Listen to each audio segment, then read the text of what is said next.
Sama mungkin yang setuju undang-undang tadi ya tentang rumah tangga, kalau istri nggak mau dikumpuli tetap dipaksa, nanti suaminya bisa dilaporkan ke pengadilan gitu. Saya pasti mikir saya bukan masalah pengadilannya, pasti istrinya cantik. Kalau jelek kan nggak mungkin dipaksa. Ini ketularan.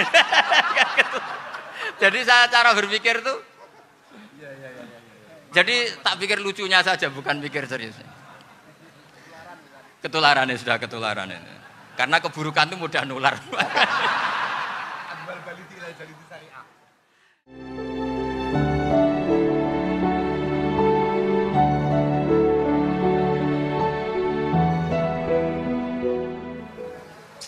Assalamualaikum warahmatullahi wabarakatuh.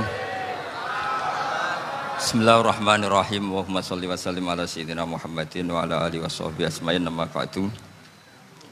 Sedanten ingkang kula hormati wabil khusus teman bapak kula Kiai Haji Agus Ali Masyuri. Beberapa kiai yang tanpa ngurangi rasa hormat, saya hormati semua. Ini ada beberapa Gus. Ini saya ngaji insyaallah 1/4 jam. 1/4 jam nanti yang menghisap Gus Kausar berapa Gus? 10 menit. 10 menit. Begini, sebetulnya saya membela semua umat Islam itu ahlul jannah. Karena saya ini ibarat marketing. Kalau orang Kristiani itu kan setiap orang mati sudah tenang bersama Bapak di surga. Jadi kampanye itu menarik sekali. Sementara kita sudah kiai, sudah imam masjid, sudah ulama, masih saja dikhawatirkan su'ul khotimah. Ini kalau kampanye ini tidak imbang, ini nanti saya takut kalah. Makanya saya bilang pokoknya semua orang mukmin itu ahlul jannah. Karena memang asli hadisnya seperti itu, man qala la ilaha illallah dakhalal jannah. Bahwa kemudian ada beberapa kiai yang mungkin wataknya itu pesimis, kemudian bikin sekian aturan-aturan yang sebetulnya itu cerminan dari pesimisnya, terus akan-akan masuk surga itu susahnya bukan main. Nah itu saya tidak setuju, karena tadi pasti kalah dengan kampanye sebelah yang setiap orang mati dibilang sudah tenang bersama Bapak apa? Di surga. Jadi ini penting. Terus kedua saya bilang agama ini sudah begitu baik. Masa kunci surga sudah dibocorkan, miftahul jannah la ilaha illallah. Masa sudah pegang kuncinya nggak jadi masuk surga, itu kan aneh. Ya sudah masuk saja, tapi tidak usah minta bantuan saya, masuk aja, kan sudah pegang kuncinya. Terus ketiga, kenangan terburuk saya ketika jadi kiai itu gini, saya ada beberapa guru SD datang ke saya. Ini agak-agak masalah besar. Gus, boleh nggak buka ujian nasional yang masih disegel? Semua guru bilang nggak boleh, itu kriminal kan.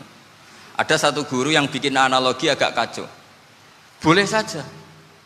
Wong ujian di kuburan saja dibocorkan para kiai nggak apa-apa. Itu.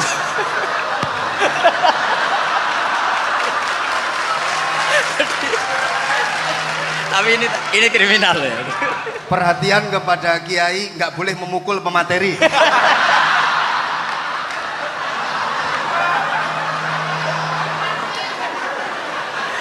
Jadi tentu itu analogi yang salah kan. Marrobuka kan, Tuhan kamu siapa, Nabi kamu. Tuhan kamu siapa, Nabi kamu siapa, imam kamu siapa. Ini kan sudah dibocorkan oleh para kiai. Artinya apa? Nak raiso jawab kebablasan gitu. Terus guru ini berpikir kalau ujian akhirat sekrusial itu saja bisa dibocorkan, kenapa ujian nasional tidak boleh? Tentu ini kias yang salah, saya tidak ngajari seperti itu. Tapi saya ngajari ke kalian betapa mudahnya masuk surga. Kunci jawaban sudah dikasih, kunci pintu masuk sudah dikasih. Kok sampai tidak masuk, ini kebablasan. Paling salah gurunya. Jadi ini kenapa saya sering cerita orang mukmin semuanya itu min ahlil jannah. Itu saya jamin. Sama tidak usah takut su'ul khotimah, tidak usah takut berlebihan seperti itu. Karena setahu saya, setidaknya saya mewakili ulama zaman ini. Rata-rata guru kita ini bermadzhab Syadzili dalam berkeyakinan berpikir tentang Allah. Di antara ini yang mulai saya ngomong serius, supaya tadi kan guyonannya sudah diambil Gus Reza sama Gus Kausar. Saya tahu kenapa mereka guyon. Kalau ngomong serius takut kalah sama saya.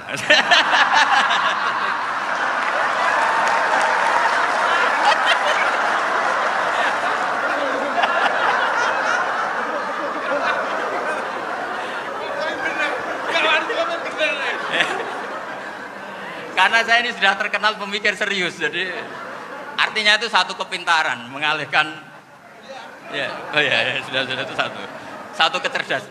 Tidak hanya ngalim tapi butuh cerdas. Betul cerdas. Jadi itu bukti beliau-beliau ini cerdas itu.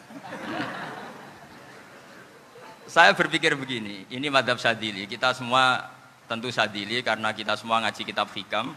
Kita tahu kitab Hikam itu muridnya Abul Abbas Al-Mursi. Abul Abbas Al-Mursi muridnya Syekh Abil Hasan apa? Asy-Syadzili. Saya masih ingat betul makalah itu dan saya ulang-ulang. Setiap saya ngajar di sarang saya ajarkan itu. Kilali kata Abul Hasan Asy-Syadzili, saya pernah dapat hatif, dapat semacam ilham. Apa makna min syarril waswasil khannas? Itu kata beliau dijawab oleh hatif itu. Hatif itu nggak perlu diterjemah tadi ada karena tadi diajarin itu. Apa yang dihidupkan itu nggak perlu dijelaskan. kata hatif tadi, waswasun yadkhulu bainaka wa baina habibika. Yunsika altofahu alhasanah wa yudzakiruka af'alaka asai'ah wa yukassiru indaka dzatas shimal wa yuqallilu indaka dzatal yamin liya'dila bika an husni dzanni billah ila su'i dzanni billah.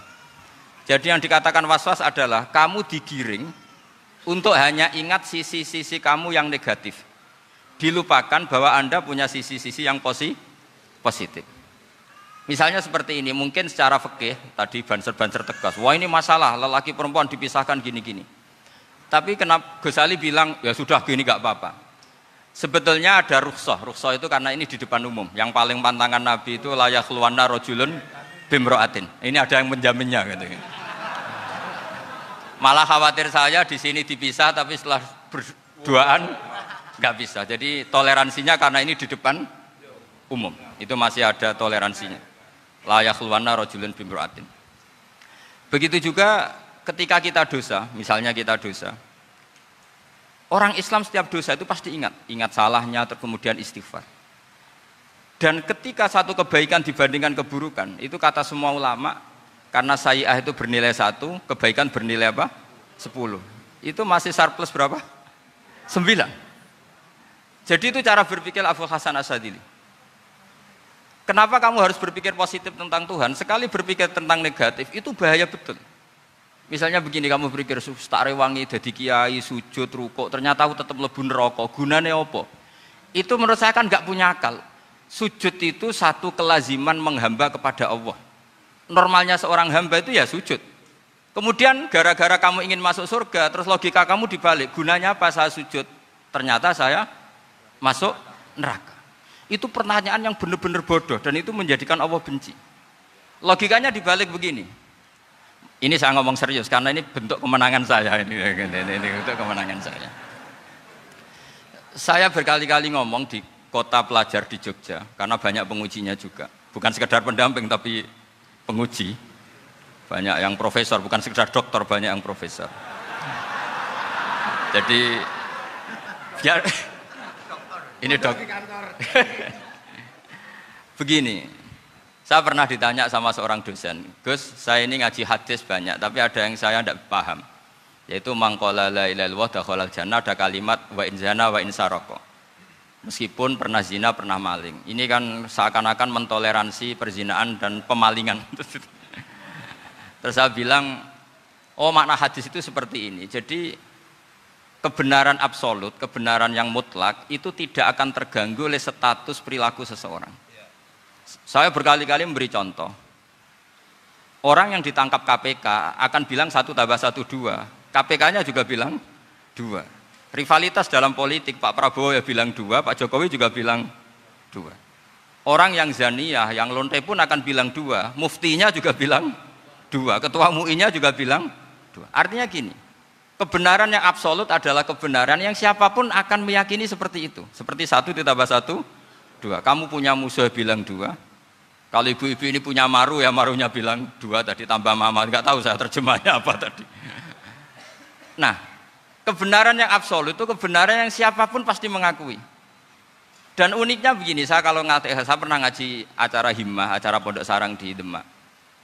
Kalau kamu bilang 1 + 1 menjadi 2, untuk mengatakan 2 itu kamu butuh hadiah enggak? Mereka semua jawab enggak. Kita semua enjoy saja mengatakan tembok itu putih. Kenapa? Karena memang putih. Kita mengatakan 1 + 1 2 karena memang kita tanpa presentasi dapat hadiah, dapat penghormatan. Kenapa untuk mengatakan Allah itu Tuhan, kita butuh surga? Memangnya kalau tidak ada surga, Allah tidak jadi Tuhan?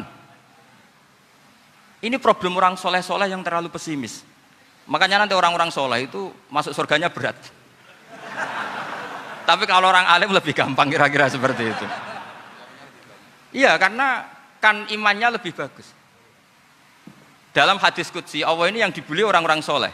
Laulam akhluk jannatan wala naron alam akun ahlan an uto'ah, dalam hadis qudsi itu. Kalau saja saya tidak menciptakan surga dan neraka, apa saya tidak jadi Tuhan yang perlu ditaati? Apa kalau kamu tidak saya kasih uang 1 juta terus bilang 1 tambah 1 11? Enggak kan? Tetap bilang berapa?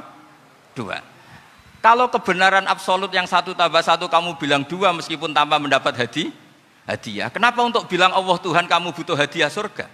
Itu kan serah ikhlas belas. Makanya saya terus mengajarkan ikhlas. Ikhlas itu bisa dilatih dengan akal, dengan pikiran, bil ilmi lah. Harus dilatih. Nah di sini ini momen atau makna yang mestinya harus difahami wa inzana bahwa kalimat ini sah meskipun dilafatkan seorang yang pernah zina. Sama seperti 1 tambah 1 2 sah, diucapkan siapa saja sah. Dan siapapun akan mengucapkan itu secara ikhlas. Ini penting saya utarakan. Sehingga setelah ada firqah-firqah takfiri yang mengatakan orang megang keris itu syirik, ke kuburan syirik, ini syirik. Itu salah besar. Salahnya adalah tadi kalimat-kalimat atau kebenaran-kebenaran absolut ini sudah jadi sibghata wa man ahsanu minallahi sibghah. Kalimat ini begitu absolut di hatinya orang mukmin. Sehingga ketika terganggu oleh hal-hal yang adat istiadat kayak pegang keris, kayak apa, ini tidak mengganggu. Tetap kualitas iman ini di atas keyakinan adat membawa apa keris. Kalau orang membawa keris menjadi syirik karena percaya sama makhluk. Orang misalnya kejawen kalau nggak bawa keris nggak nyaman. Orang kota itu kalau nggak bawa ATM juga nggak nyaman. Itu tidak dihukumi syirik. Kamu pergi lupa bawa HP nyaman enggak? Enggak, kenapa tidak dihukumi syirik?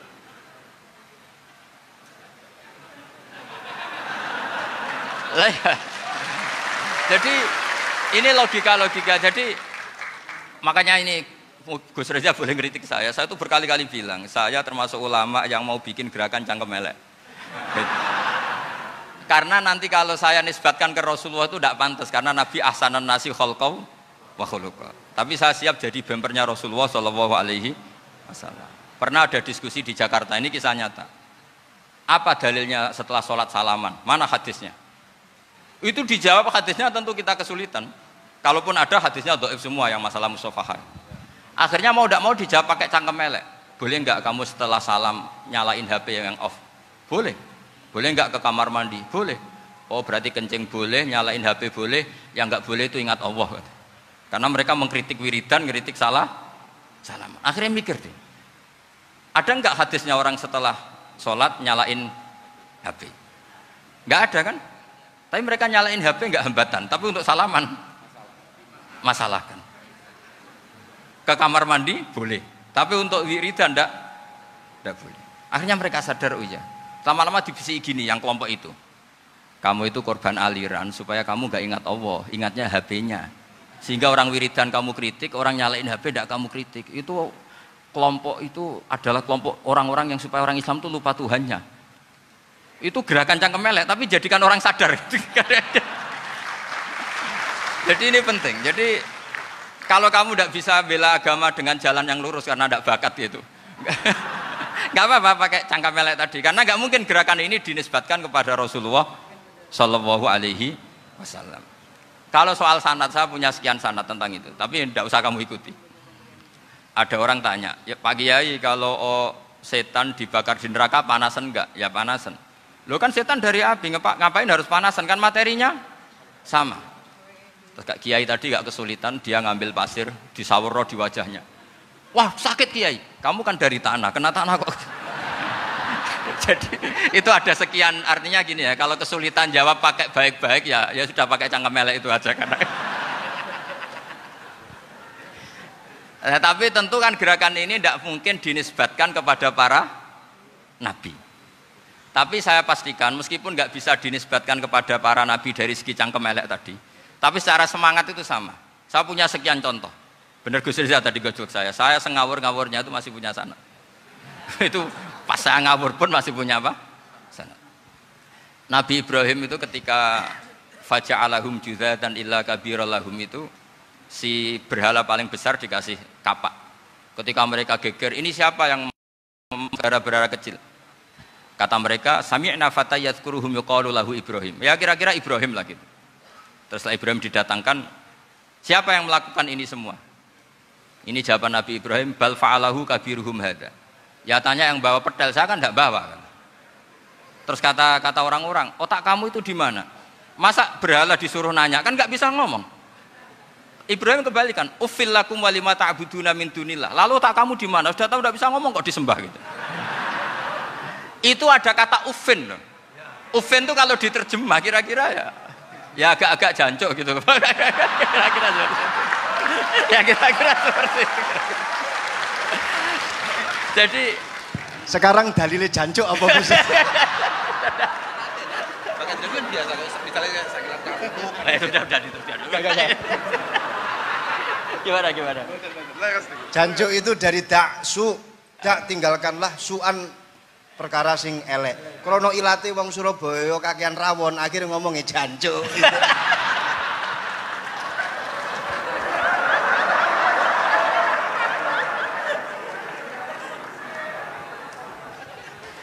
Jadi mulai dulu melawan kebatilan itu harus pakai logika yang vulgar. Karena memang nggak mungkin dengan bahasa-bahasa priayi itu nggak mungkin. Dan ini penting saya utarakan. Nah, kalau nanti nggak mungkin dinisbatkan kepada Rasul karena Nabi adalah ahsanan nasi khalqa wa khuluqa, kita yang ngambil alih saja. Gus Reza, saya, Gus Kaustan ini cara cangkem elek kan pantas. Luas. Selain bakat ya sudah natural. Karena memang itu cara kita menjelaskan kebenaran. Saya ulang lagi, itu cara kita menjelaskan apa? Kebenaran. Mau tidak mau. Saya pernah ditanya sama seseorang, Gus, beberapa nabi itu kan poligami. Poligami itu bukti hiperseks. Karena yang tanya itu orang nasionalis yang nggak pati senang Islam. Terus tak balik tanya, perempuan itu makhluk lemah enggak? Ya lemah. Kalau nolong lama satu itu gimana? Ya baik. Kenapa nolong dua jadi tidak baik? Harusnya kalau nolong tiga tidak baik. Tapi saya tidak dukung poligami. Enggak. Ini cerita. Setidaknya mereka jadi ingat. Saya itu pernah ditanya agak-agak orang ateis. Dia benci Islam tapi neliti Islam. Pertanyaan kedua, kenapa dalam perang itu seakan-akan Nabi itu perampok, hartanya orang kafir disita kemudian menjadi ghanimah, itu kan kayak ngerampok. Terus saya tanya gini, kalau ada penjahat ke rumah kamu kemudian pakai senjata api, setelah kamu ringkus, itu senjata api kamu kembalikan apa kamu sita? Oh ya saya sita, kalau tak kembalikan dipakai ngerampok lagi. Ya sama seperti itu, kalau kekuatan mereka dikembalikan akan dipakai kekuatan mereka lagi. Jadi ya lagi-lagi ini kemenangan orang serius. Karena nanti guyonnya sudah dintekno sama Gus Safa sama Gus Riza. Nah, kenapa saya ngajar begitu rileks, begitu santai? Karena pikiran saya sederhana. Fa innal uqula muttarratun ila qabilil haq. Akal sehat pasti dipaksa menerima apa? Kebenaran. Sehingga kebenaran itu tidak usah kamu ngomongkan secara serius, secara tidak perlu. Kebenaran itu mudah diterima. Saya itu pernah ngaji berkali-kali di Jogja di mana-mana sampai ada buku seorang dokter nulis tesisnya itu bangga lagi menjadi muslim setelah ngaji saya itu, karena saya menerangkan itu ringan. Orang Islam itu harus mencintai Allah. Ciri utama cinta itu tidak tegang, rileks. Saya bilang begini, kalau kamu pernah 1 tahun digratisi orang rumah, makanan, kamu kira-kira itu mudah nggak mencintai orang yang berjasa sama kamu minjemin rumah dan ngasih makan gratis? Mudah kan? Apalagi kita ini mudah mencintai orang yang minjemin mobil 1 tahun, ngasih rumah 1 tahun, apalagi selamanya. Kenapa kita tidak mudah mencintai Allah yang memberi kita bumi, air, oksigen, semuanya kita dikasih Allah. Akhirnya mereka mikir, wong mencintai seseorang yang ngasih dalam durasi 1 tahun saja mudah, apalagi mencintai Allah yang ngasih kita tanpa batas. Itu disebut walladzina amanu asaddu hubbal lillah. Orang mukmin itu mudah sekali mencintai Allah. Caranya dilatih tadi. Kita mudah mencintai orang yang berjasa sama kita. Kenapa tidak mudah mencintai Allah yang tentu jasanya lebih besar? Nah, karena akhir-akhir ini banyak orang yang terlalu nazir, terlalu apa? Kata Nabi kan basyiru walatu nafiru yasiru walatu as siru. Sehingga saya bikin gerakan. Pokoknya semua orang mukmin pasti masuk surga. Nanti soal ada kesalahan-kesalahan kecil yang menjadikan orang su'ul khotimah itu sifatnya kehati-hatian. Jangan menjadi hukum. Hati-hati itu tidak menjadi hukum. Kalau kamu nyupir hati-hati itu bukan berarti pasti kecelakaan, enggak. Hati-hati itu ya hati-hati saja, tidak menjadi hukum. Ini penting saya utarakan karena kubu sebelah kampanyenya sudah tadi, setiap mati mesti tenang bersama Bapak di surga. Sementara kita mau kampanye, kamu sholat tidak mesti diterima, haji tidak mesti diterima, jadi kiai tidak mesti masuk surga. Coba kalau kita kampanye gitu terus, yang mau jadi muslim itu siapa? Jadi ini sudah tak perhitungkan matang-matang, saya milih macam seperti itu. Ya ini saya pikir sudah, ini pembandingnya supaya punya waktu. Saya suka sekali. Nah ini yang sesi terakhir ya, sesi terakhir. Saya akan cerita fikih karena Nyun sewu Gus, ada iklan sebentar dari ibu-ibu, pentolan mic kurang dekat ke mulutnya Gus Baha. Sehingga suaranya tidak terdengar sampai ke belakang. Oh, gitu, pentolannya ya? Didekatkan Gus ke mulutnya. Ini kalau ngomong konotasinya itu mesti nyerempet. Sudah apa ya? Sudah ahlinya di situ. Ya malah ada di situ.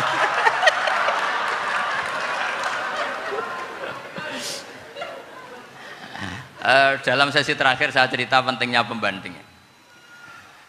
Imam Rafi'i itu yang ngarang kitab Muharrar.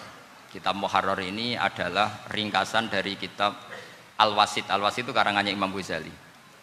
Al-Wasit sendiri ini khas ngaji NU, karena NU maknanya Nahdlatul Ulama, gerakan para ulama.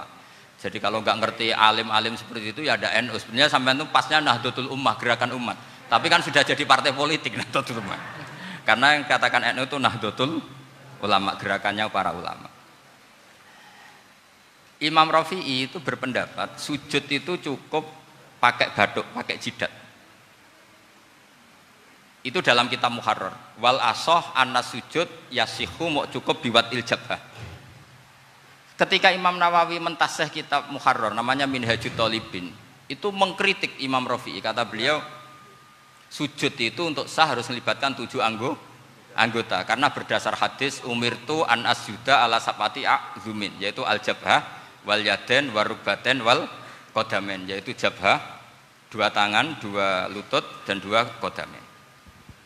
Akhirnya saya ngecek di kitab asli Imam Rafi'i termasuk Ashabut Tarjih dan Imam Nawawi, 2 orang ini khilaf.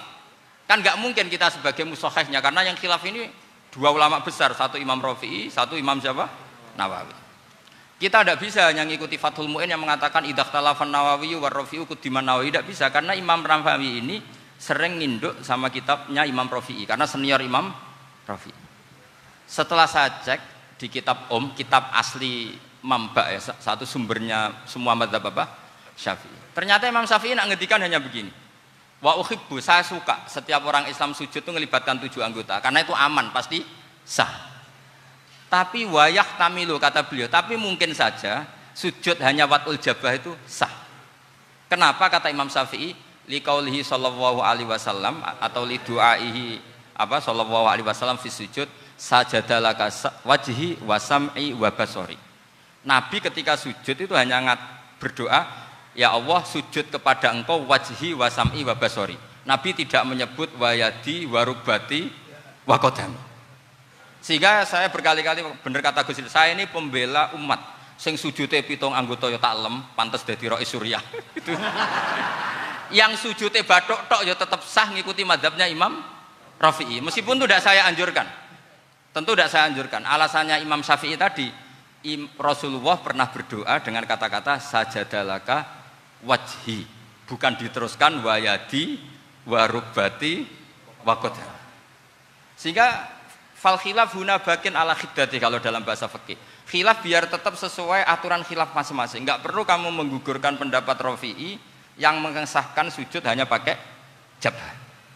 Ini penting karena tadi seperti saya katakan, yang sujud anggota pitu ya masuk swarga mergo pintere, sing nganggo bathuk tok yang mlebu swarga mergo gobloke tadi, karena aksaru ahlil jannah al-bulhu. Nah ini madhab saya. Jadi saya itu ingin umat Islam itu baik-baik saja. Iya betul, madhabin jenengan. Ya. Karena enggak Karena tidak mungkin, nah kita tidak bela Islam di zaman akhir tidak mungkin, karena di kubu sebelah kampanyenya sudah seperti itu. Kalau kita ngomong ikhtiyat, kiai ra mesti mlebu swarga, sing salat ngethuk ra mesti husnul khotimah, wah akan jadi repot. Saya ini pengagum teori ikhlas, dilatih bil ilmi, saya ulang lagi, dilatih bil ilmi. Saya ini malunya tadi, saya mengatakan 1 tambah 1 2, itu meskipun tidak ada yang memberi hadiah, tetap saya katakan 2. Saya mengatakan air itu dingin, tidak ada yang ngasih hadiah, saya akan bilang kalau air itu dingin, kalau api itu panas. Untuk hakikat-hakikat seperti itu saja saya jujur tanpa ingin imbalan. Tapi ketika hakikat mengenai Allah kok saya minta imbalan surga dan neraka, ini apa-apaan? Kira-kira gitulah, Rois Suryah macam apa gitu.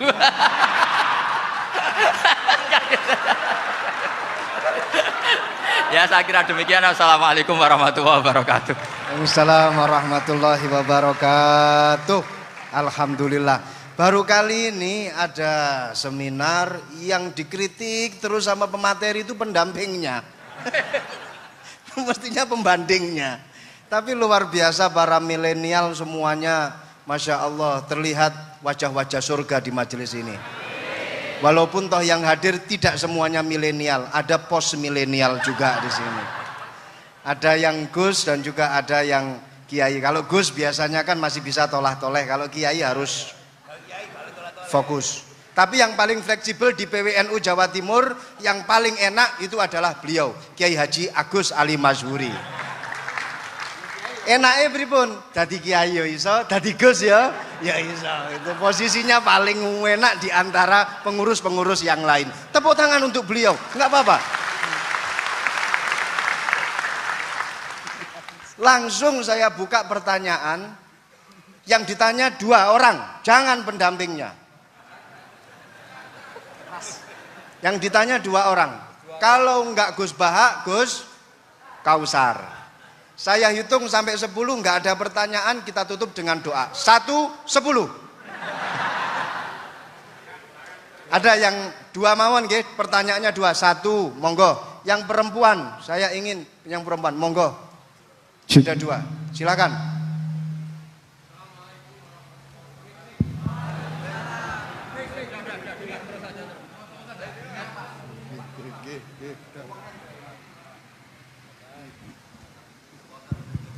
Bismillahirrahmanirrahim. Assalamualaikum warahmatullahi wabarakatuh.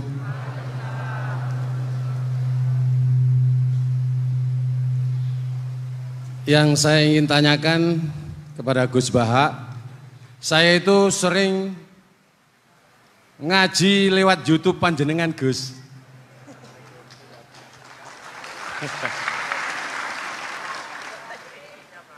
Insya Allah ilmu saya tambah walaupun tidak banyak. Yang saya tanyakan, nopo ilmu kula niki barokah? Yang pertama, karena saya ngaji lewat YouTube panjenengan, saya tidak izin. Untuk itu hari ini saya izin panjenengan, mudah-mudahan ilmu ingkang saya dapat dari panjenengan niku saged barokah niku Gus. Terima kasih. Wassalamualaikum warahmatullahi wabarakatuh. Waalaikumsalam warahmatullahi wabarakatuh. Langsung mawon Gus nggih, yang satunya dulu. Siapa aja? Oh gitu. Monggo Gus. Itu tetap barokah dan kebaikan itu mah nggak perlu minta izin. Kalau kebaikan minta izin jadi repot. Jadi kalau dalam kitab fikih disebut iktifaan bil idzni syar'i, karena syara akan selalu memberi izin sama kebaikan. Itu udah hanya masalah YouTube sampean. Tadi melihat wajah Gus Ali ibadah, pamit dulu. Nanti kalau ada orang alim lewat mau lihat juga pamit dulu. Lama-lama mau baca sholawat, ya Rasulullah pamit dulu mau baca sholawat. Jadi semua kebaikan itu cukup iktifaan bil idzni syar'i. Ya jelas ini ya. Oke, terima kasih. Jangan lupa pulsane tuku dhewe lek ndelok YouTube. Wifi-nya juga jangan nyolong. Harus passwordnya izin kepada yang punya wifi. baru nanti 100% barokah. Mbak yang belakang bisa berdiri, yang mau tanya tadi. Ya, silakan. Bismillahirrahmanirrahim. Assalamualaikum warahmatullahi wabarakatuh.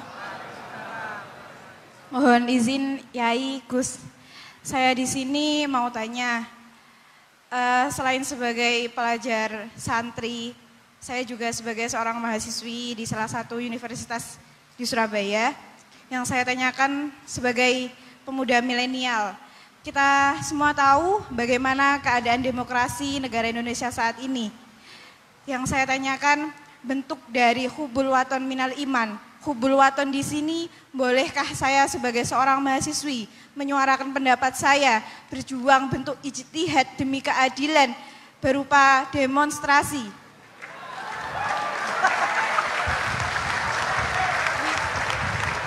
Ngapunten. Yang saya tanyakan di sini, bagaimana menurut Gus, apakah saya melakukan demonstrasi ini sudah baik atau sangat baik atau mungkin perlu dikaji kembali? Terima kasih. Wassalamualaikum warahmatullahi wabarakatuh. Hubungan antara demonstrasi dan hubbul wadon minal iman. Hah? Oh ya, hubbul waton minal iman. Monggo Gus.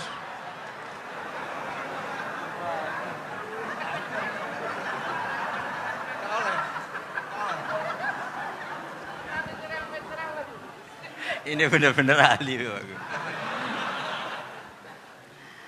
Begini kan, demonstrasi itu kan makna pokoknya itu kan apa? Memperlihatkan. Makanya demonstrasi kekuatan maknanya ya show ya, memperlihatkan satu apa? Kekuatan. Sehingga kalau dalam Islam itu ya fleksibel, asal itu tidak merugikan orang lain, tidak anarkis, tidak mandorot bagi kelompok lain tentu boleh. Bahkan kalau tidak menyuarakan suara kita tentu dengan cara-cara yang tetap islami ya, itu malah kita disalahkan karena berarti tidak ikut bertanggung jawab terhadap proses bernegara, tapi tentu disuarakan secara konstitusional dan secara baik. Kemarin pas demo di Jogja yang ramai itu masalah rancangan KUHP itu, rektor UI juga ketemu saya, pamit Gus mau demo aja ya, tapi yang baik dan sopan karena begini ya, di Quran itu ada ayat walau la daf'uhin nasa ba'dahum bi ba'dil fasadatil ard. Jadi kekuatan manapun itu harus dikontrol. Tentu kontrol itu macam-macam. Tapi tentu saya ulang lagi, jangan anarkis, jangan melakukan sesuatu yang kontraproduktif. Jadi menurut saya pernah ditanya, Gus kalau pemerintah itu didukung 90% rakyatnya bagus enggak? Ya bagus, berarti presidennya hebat, didukung mayoritas rakyat. Kalau hanya 55 ya bagus. Presidennya biar tahu, biar hati-hati karena dipilih separuh lebih sedikit gitu. Lah kok bagus semua? Ya emang harapan kita sama Allah semuanya baik semua kata saya gitu. Jadi susahnya apa sih kita melihat sesuatu itu, asal agama ini kan gampang, asal tidak maksiat itu baik. Asal gak maksiat itu baik. Ma khuyyira Rasulullah baina amrayni lakhtara aisarahuma malam yakun isman. Jadi demo itu bukan, nah kalau demo yang diharamkan sebagian fatwanya ulama tentu yang maknanya yang anarkis. Kalau yang dihalalkan tentu maknanya yang tertib. Itu biasa dalam hukum fikih. Rasulullah ngendikan A, mahmalnya seperti ini. Rasulullah ngendikan B, mahmalnya seperti ini. Karena kadang ngendikanin Nabi cara zahir itu berlawanan. Misalnya Nabi ditanya, amal paling baik apa ya Rasulullah? Nyaur utang gitu. Karena biasa yang ngemplang mungkin yang tanya itu tukang. Tapi kadang Nabi jawab birrul walidain. Kadang jawab as-sholat li awwali waktiha. Karena penanyanya ini beda. Gimana? Cinta aku nggak tahu sholat. Ya, cinta aku nggak tahu sholat kata beliau. Kan gitu. Jadi ini penting saya utarakan karena zaman Nabi itu ya biasa Nabi misalnya ngendikan sesuatu itu. Terus ada juga sahabat yang memperlihatkan pendapatnya, tapi tidak niat bantah. Masyhur itu dalam tarikh. Saya beri contoh yang masyhur itu. Nabi pernah sholat duhur itu 2 rakaat. Sebagian riwayat mengatakan asar, tapi yang lebih kuat itu duhur. Setelah 2 rakaat Nabi sholat, itu akabirus sahabat papan atas itu tidak ada yang ngendikan karena mereka sopan semua, tahu etikal. Setelah Nabi pulang sudah dekat pintu, ada sahabat yang berdiri. Ya Rasulullah, aku siroti sholatu amnasita. Ini sholat model kosor, apa engkau lupa? Tapi sahabat yang nggak tanya, ini niatnya malah lebih agak-agak buruk. Baguslah kalau sholat terbaru 2, berarti besok ya 2. Karena pakai teori nasah mansuh, berarti hukum itu pakai yang terbaru. Jadi gayanya tidak tanya tapi lebih sama. Mungkin yang setuju undang-undang tadi ya tentang rumah tangga, kalau istri nggak mau dikumpuli tetap dipaksa, nanti suaminya bisa dilaporkan ke pengadilan gitu. Saya pasti mikir saya bukan masalah pengadilannya, pasti istrinya cantik. Kalau jelek kan nggak mungkin dipaksa. Ini ketularan. Jadi saya cara berpikir tuh, jadi tak pikir lucunya saja, bukan pikir serius. Ketularan ya, sudah ketularan ini. Karena keburukan itu mudah nular. Akhirnya Nabi kembali lagi, enggak, kullu dzalika lam yakun, semua itu enggak terjadi. Tapi Nabi sebagai orang yang sangat, ya sebenarnya enggak boleh dibahasakan sangat demokratis, sangat bijak. Nabi kembali lagi ke mimbar terus tanya, ahakun maqalahu dzulyaten, apa betul yang dikatakan dzulyaten tadi? Kata sahabat semua, betul ya Rasulullah, tadi engkau sholat hanya 2 rakaat. Nabi kemudian takbir lagi, meneruskan 2 rakaat terus salam. Artinya kalau demonstrasi itu dengan makna mengutarakan pendapat dengan cara yang dijamin konstitusi, ya itu kan normal-normal saja, nggak ada masalah. Saya pernah derekno bapak, itu ada pertanyaan yang benar-benar mengusik saya. Ada orang miskin datang ke bapak, Pak Yai, jadi wong melarat itu ra enak. Sajane ya wis suwe dadi wong melarat ra enak. Itu pas Ramadan. Kenapa kata bapak? Bapak saya itu teman akrabnya Gus Ali, itu senengannya ya guyon, mau meninggal aja masih guyon. Bapak itu guyon terus. Kenapa aja? Sudah puasa nggak makan, buruh orang, macul itu kan berat. Mau istirahat nggak boleh karena buruh orang. Enak jadi wong sugih puasa diam di rumah gini-gini terus. Terus kata bapak saya gini, enak wong melarat. Jadi wong sugih nak puasa berat. Kok sakit ya? Esok mangan pecel, awan rawon, enggak sore sidik sate. Jadi yang harus ditinggalkan itu banyak. Nak sampean kan biasa meninggalkan itu semua. Semenjak itu dia, oh iya, nak ngono podo-podo abot. Jadi hasutnya pada orang kaya terus nggak ada. Nah ini pentingnya ilmu, jadi pentingnya pendamping tadi itu. Setelah diberi jelasan, oh maturun ternyata podo-podo abot gitu. Dia nggak tahu susahnya jadi orang kaya. Ya sama seperti tadi, ya saya puasa, kerja gini-gini, bojo sitok elek, terus jadi yang bojone 4 cantik semua abot aku. Karena harus ninggalkan 4 yang cantik tadi, yang bisa menghidupkan tadi itu. Itu kan juga demonstrasi, artinya mengutarakan apa yang, jadi itu saya pikir seperti itu. Ya ini, mohon ya gitu aja ya. Assalamualaikum warahmatullahi wabarakatuh. Waalaikumsalam warahmatullahi wabarakatuh. Tepuk tangan untuk beliau. Kita doakan semoga beliau sehat walafiat, panjang umur, jembar rezeki.